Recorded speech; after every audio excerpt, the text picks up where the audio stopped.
Tuesday night's vice presidential debate is surely going to be worth watching for a couple of reasons. History says that whichever running mate gets elected next month, he'll have a 1 in 3 chance of having the top job someday. Plus, the two guys who will take the stage at Longwood University in Farmville, Virginia, are veteran policymakers and politicians with lots of past debate experience. Republican Mike Pence, on his way to winning 6 House terms and then Indiana's governorship, and Democrat Tim Kaine, while running for local office in Richmond, Lieutenant Governor of Virginia, Governor, and Senator. In fact, in October 2012, they were both running for open statewide jobs and held debates just a day apart.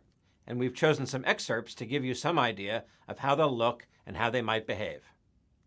In this first clip, look at how quickly Kaine takes on his Senate opponent, Republican George Allen, who was trying to return to the Senate in a year when deep spending cuts threatened the defense industry that's at the heart of the Virginia economy. I think it is very wrong to be using the 200,000 men and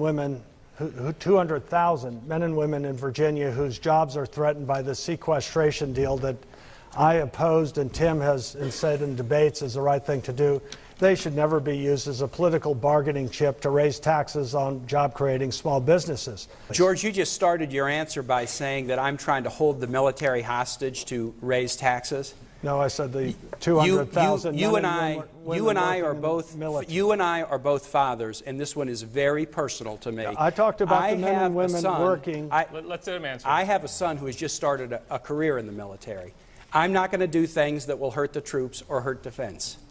And also had a ready comeback to another Allen line of attack, which allowed him to market his credentials as a centrist in a purple state. I want to be Virginia's senator. Tim wants to be President Obama's senator. Let me just start with the comment George made that I'm not going to be Virginia's senator if I support President Obama. This is a huge difference between the two of us. I do not think it is anti-Virginian to support the President of the United States.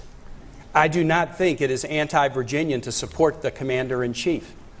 When I was governor for 3 years, President Bush was president.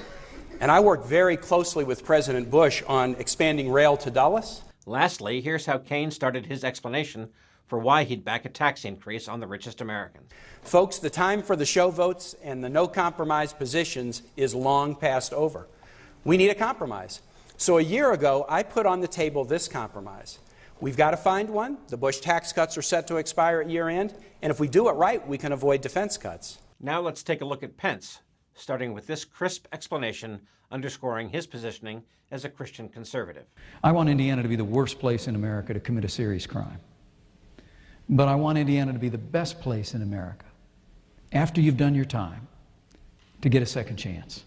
In this clip, Pence jumps at the chance to take advantage of an attack line from his opponent, veteran Democratic state legislator John Gregg.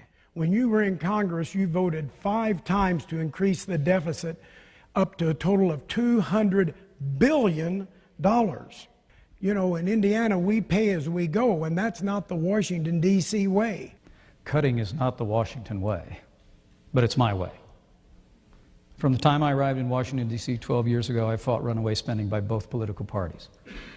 When the president of my own party came and wanted to grow entitlements, grow the federal government's role in education, send a Wall Street bailout for $700 billion, I led the fight.